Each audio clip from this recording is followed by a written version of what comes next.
What is the soul? I know this subject has been explored ad nauseum by all manner of theologian and spiritual searcher.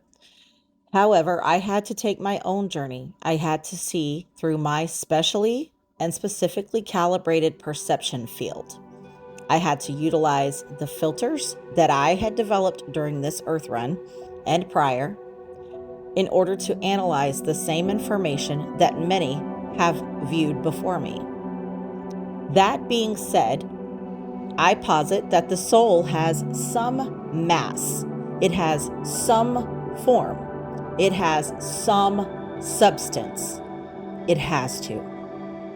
It is my hypothesis that this soul stuff enters the fetus through the amniotic fluid, aka living water, then merges with the bioelectrical energy field of the avatar, and they work in concert to interface with the third dimension. Number one, this plasma is water. Number two, water has memory.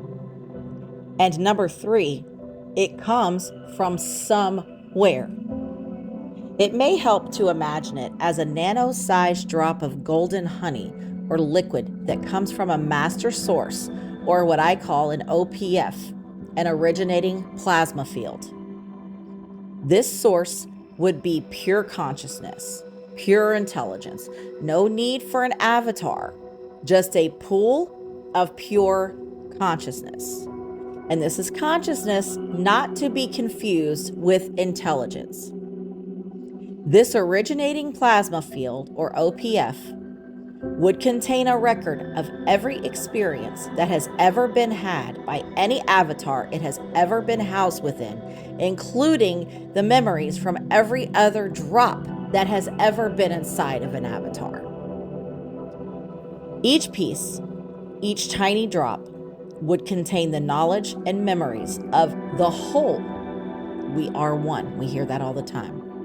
Each piece entering an avatar, having an experience, leaving the avatar upon its cessation of life, then returning to the OPF, wherein every experience, every thought, every feeling, every sensation, everything they experienced then gets offloaded into the OPF, at which point the entire field absorbs the data.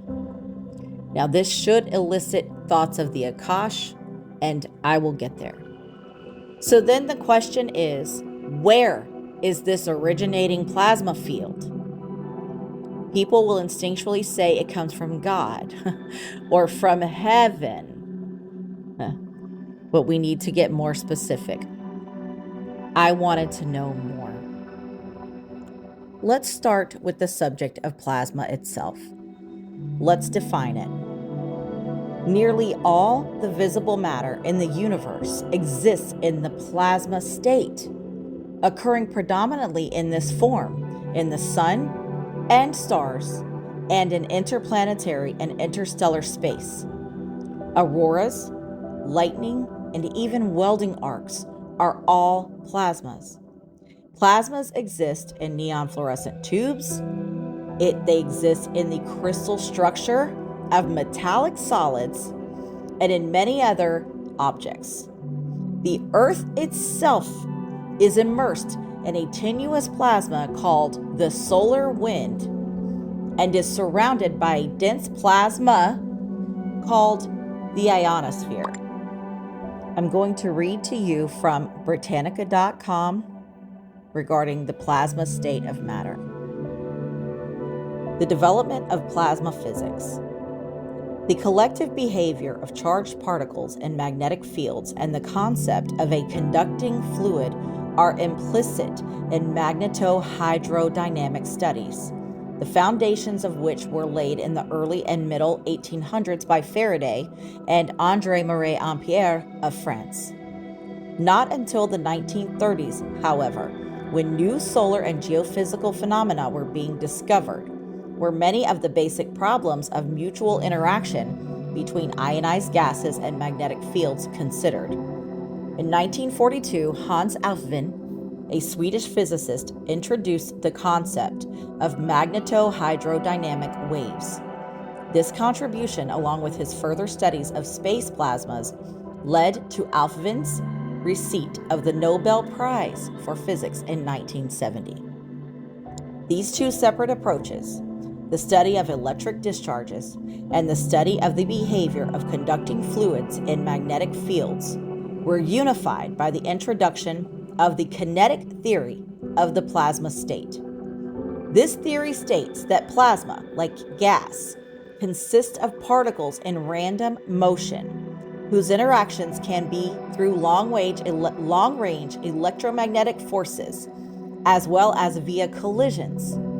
In 1905, the Dutch physicist Hendrik Antoon Lorentz applied the kinetic equation for atoms, the formulation of the Austrian physicist Ludwig Eduard Boltzmann, to the behavior of electrons in metals.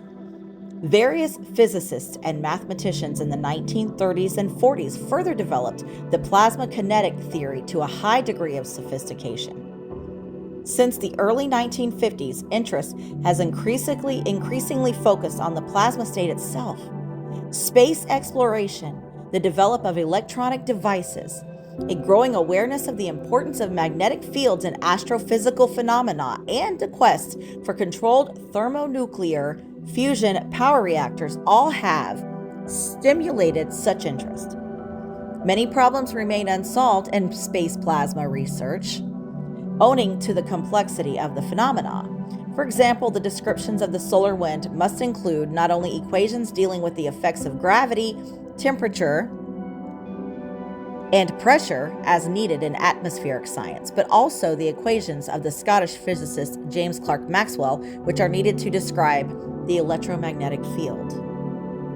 Our entire world, the building blocks of everything, of your blood, of your body, of your essence, of your consciousness, and of this realm, are plasma. Plasma droplets smaller than you can see or measure, but they are still there. If the sun, SOL, is plasma, our souls, SOUL, are plasma. This will be a